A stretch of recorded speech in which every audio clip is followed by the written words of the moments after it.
Alors, Camille qui demandait également: «Est-ce que l'expression matane peut-elle s'employer dans un contexte professionnel ou vis-à-vis d'inconnus? Et sinon, que dire?» Alors non, matane, c'est vraiment l'équivalent en français de «à plus», «à bientôt».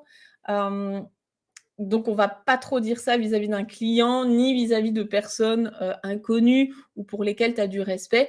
Ça semblerait un petit peu trop, familier.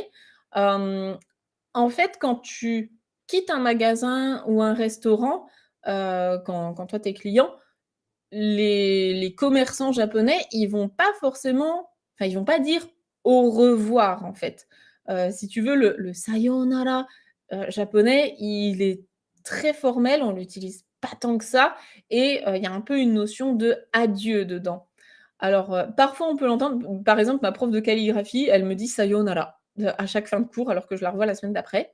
Mais c'est pas ce qu'il y a de plus courant et dans un contexte de commerce, on va pas trop l'entendre. En général, quand tu es commerçant et que tu reçois des clients et que du coup tu leur dis au revoir, tu vas plutôt les remercier en fait, hein, juste, hein, «arigatou gozaimasu, arigatou gozaimashita», c'est très bien.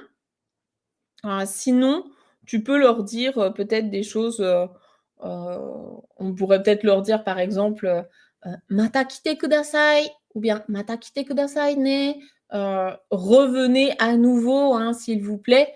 Après là, dans ton cas, si toi tu es dans un contexte de tourisme, je pense pas que les gens ils reviennent derrière.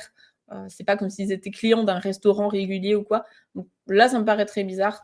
Je pense que c'est dans ton cas, en tout cas, je pense que c'est pas la peine, de leur dire ça.